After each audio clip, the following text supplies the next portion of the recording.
Un extraterrestre du nom de Takopi quitte Happy, sa planète natale, et découvre pour la première fois la planète Terre. Après avoir été traqué par des pilotes de ligne, affamé, il trouve réconfort auprès d'une jeune fille qui lui offre à manger. Reconnaissant, Takopi va tout faire pour rendre le sourire à cette fille harcelée par sa camarade de classe. Sa naïveté le conduit à l'irréparable. La question qui se pose est que faire lorsqu'on est harcelé? Lorsqu'on suit l'histoire de l'héroïne, très vite on arrive à se dire c'est une histoire de gamine. La chose est simple. Il suffit qu'elle parle de son harcèlement à sa mère. Pourquoi elle n'en parle pas à Azuma, le délégué de classe, qui lui propose régulièrement son soutien, à un professeur, ou tout simplement, pourquoi ne prend-elle pas son courage à deux mains en remettant en place l'autre gamine? Dans le pire des cas, l'harceleur verra que s'en prendre à elle n'est pas sans conséquence. Mais il est justement là le problème. C'est qu'elle ne le fait pas. Et si le but ne va pas être de faire dans de la guimauve en disant que harceler c'est mal, qu'il faut être serviable, qu'il ne faut pas faire aux autres ce qu'on ne veut pas qu'on ne fasse, blablabla. Le but est de comprendre à travers ce super animé qui est ta copie comment on en vient à subir nos relations amicales comme professionnelles ou amoureuses. Quelles que soient les propositions, on aboutit rapidement à la position de la Boétie. La réponse est claire. Vis-à-vis de toute domination, assumez votre liberté. Il ne s'agit même pas de se rebeller, ce qui demande un minimum de courage, même pas, de seulement arrêter de donner satisfaction à son opposant, d'arrêter d'agir tel qu'il le souhaite. C'est d'ailleurs l'un des reproches que fait Marina, l'harceleuse, à Shizuka, l'harcelée, lorsqu'elle voit que Shizuka cesse d'être cette moins que rien. Ce qui va pousser Marina à demander une discussion à la fin des cours, histoire de clarifier leur position, de rappeler la hiérarchie. La réponse de la Boétie rappelle celle du stoïque.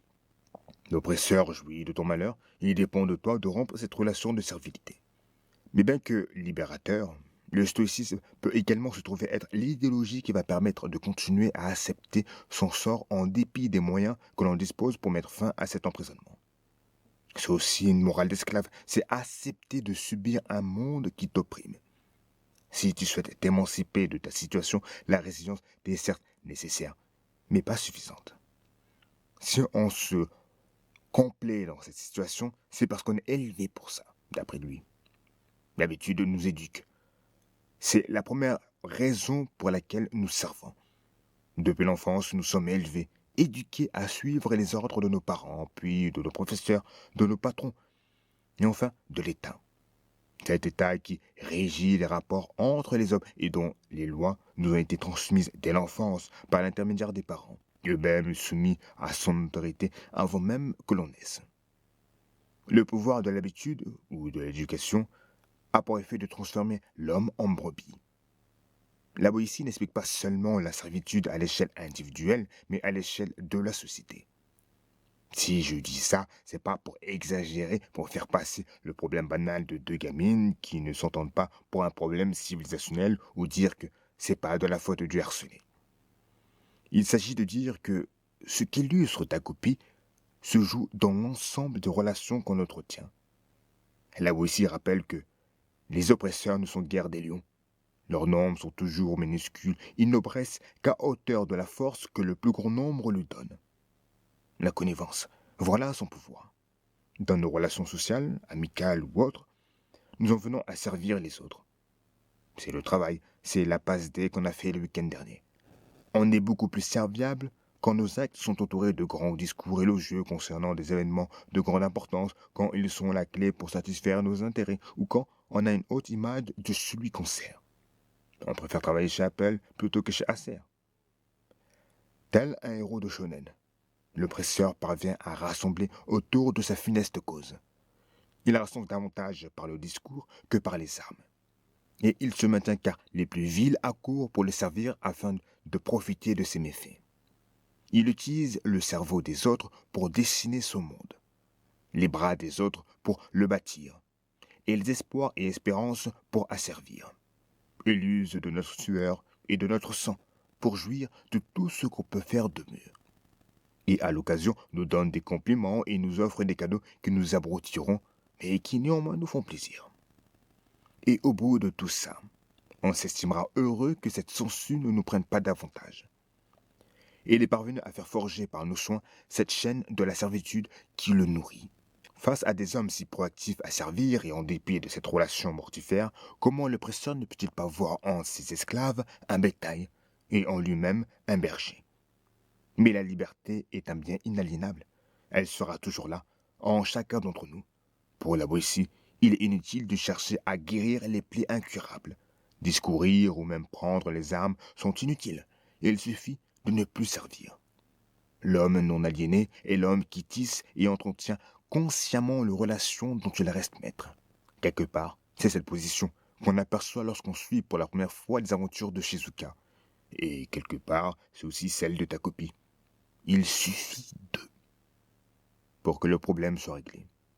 Mais c'est mal comprendre ce qui se joue lorsqu'il y a domination. Appliquons ce raisonnement à des cas concrets et à des cas vécus.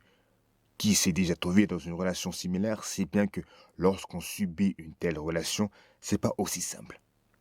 Hegel le notifie en soulignant que l'esprit qui subit une domination voit sa conscience changer. L'individu n'est plus celui qu'il était. La conscience qui s'incline face à l'autre, face à ses propres limites.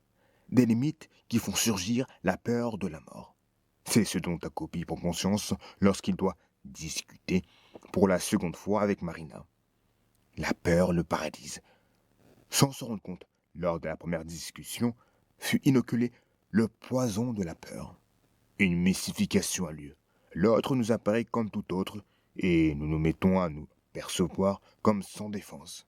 C'est Takopi qui voit dans le regard de Marina quelque chose de démoniaque. Il est pétrifié, il veut fuir, mais il ne peut pas. La scène nous est décrite comme si c'était en raison d'un pouvoir que Marina posséderait. La mystification va dans les deux sens, car l'autre se croit supérieur. C'est les propos de Marina. Je n'ai rien à te dire, en fait, espèce de déchet humain. Si toi, la fille d'une pourriture qui parasite les hommes, tu as le temps de me sermonner, alors rends-moi mon père, dit-elle. Que se passe-t-il lorsqu'on se soumet? On se conforme à son rôle. Que se passe-t-il à l'épisode 2, lorsqu'elle est interrogée par sa prof et qu'elle donne la bonne réponse? Elle se retourne pour observer Marina, pour voir sa réaction. Par la relation que nous entretenons, nous nourrissons l'autre, mais rompre cette relation n'est pas si simple pour une conscience qui a embrassé la peur de la mort. Revenons au stoïcisme. Une totale acceptation de sa vie, une relative indifférence aux autres, c'est ce qui est parfaitement montré lors de la rencontre de Takopi et de Shizuka. Quel enfant ne verrait pas ses yeux briller à l'idée de rencontrer un extraterrestre? Mais pour Shizuka, rien. Qu'est-ce qu'elle dit? Alors tu es un vrai extraterrestre. Quel est ton nom? Même pas étonnée par le fait qu'il parle. Au lieu de voir ses particularités, ce qu'il a de spécial, elle le ramène à la simple pieuvre aperçue dans un magazine. Elle n'est pas plus excitée par les cadeaux qui lui sont offerts. On lui offre la possibilité de voler. Sa seule préoccupation sera ce sous-marin dont elle ne semble pas plus embêtée par le fait qu'on lui ait volé. J'ai dit indifférence, mais en réalité, elle souffre malgré son visage impassible. Elle est effrayée lorsque Marina lui adresse la parole. Elle mange très peu, saute des repas, mais lorsqu'elle retrouve Happy, tout change. Elle sourit. Tant que je l'aurai avec moi, tout ira bien. Je n'ai besoin de rien d'autre. Je peux endurer n'importe quoi. La douleur comme la peine ne sont plus rien, dira-t-elle. Elle se dit être prête à tout pour lui, quitte à ouvrir le ventre de ses belles-sœurs. Cette condition l'a poussée à être insensible vis-à-vis des autres. Mais elle n'est pas Épictète. Lorsqu'elle perd son chien pour la première fois, certes, telle est Épictète, elle semble impassible, et qu'elle demande gentiment ce fameux ruban avant de rentrer chez elle. Mais c'est pour mieux contenir le brasier en elle. Les jours passent. Takopi s'inquiète de ne pas la voir. Elle décide d'aller chez elle. Personne d'autre que Takopi ne semble s'être inquiété de son absence. Ni sa mère, ni ses professeurs, ni ses camarades de classe. Car un autre effet de la domination, quand bien même elle peut être subie par un grand nombre, l'individu se sent isolé et seul. Et le discours de l'oppresseur aura tendance à rappeler cela en infériorisant. C'est ce que Merena dit au moment fatidique. Ton chien est mort. Qu'est-ce que ça te fait? Après un déni de l'héroïne, elle poursuit. Il est mort, raide mort. La fourrière a embarqué un kleps mordeur d'enfants. Évidemment qu'il est mort, débile. T'as pas de papa. Ta mère est une mauvaise mère. T'as pas d'amis non plus. Personne en a rien à fiche de toi. Ton seul copain, le chat errant, a crevé. Dis-moi, pourquoi tu meurs pas? Sa résilience n'est que le reflet de son impuissance, et non pas d'une maîtrise de soi. Mais la conscience ne s'arrête pas là, dit Hegel. Après avoir été stoïque, elle doit devenir sceptique, remettre en question le monde que lui renvoie l'oppresseur. Mais à cette étape, la conscience reste passif, contemplatif. Ce n'est qu'une fois devenue religieuse, qu'une fois qu'elle a enfin compris que lui, comme son oppresseur, sont soumis aux mêmes déterminations, donc soumis au joug du même Dieu, aux mêmes lois, que la conscience va entamer une démarche active. À cette étape de la dialectique hegelienne, la conscience n'est plus simplement contemplative. Le travail, rôle essentiel dans cette dialectique, permet à l'esclave de découvrir son humanité. Bien que traité comme un objet, en jouant un rôle actif dans le monde à travers le travail forcé, l'esclave s'est discipliné et a appris à forger des choses dans le but d'atteindre une finalité.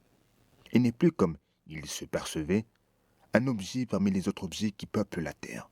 Il est producteur d'effets. L'esclave devenu religieux diffuse alors la bonne parole aux autres opprimés et fait communion. Ils se rendent compte qu'ils ont bâti ce monde-ci. Ils se rendent compte qu'ils doivent bâtir un nouveau monde. C'est armés de nouvelles valeurs qu'ils partent en croisade et à la conquête de ce monde nouveau. Shizuka n'ira pas jusqu'à là à cause de l'intervention de Takopi. Shizuka ne risquera pas ce qu'elle a pour sortir de sa domination. Et suite à l'acte de Takopi, suite à un bref moment de joie, Takopi comprendra, comme disait McTayer dans 93 Killer, que même les pires crapules ont une famille qui doit les pleurer. Et que les crapules ne sont pas toujours celles qu'on croit ou telles qu'on les perçoit. Il n'y a qu'un seul moyen de sortir d'une confrontation, par le haut ou par le bas. S'écraser jusqu'à que Dame Liberté daigne nous faire signe pour nous permettre de triompher de l'opposant. Accepter son sort comme un homme ou comme un esclave. L'auteur souligne de manière magistrale l'importance de l'attention qu'on accorde aux autres et donne espoir en rappelant que, quelle que soit la situation, il est toujours possible d'améliorer sa condition, si ce n'est qu'un peu.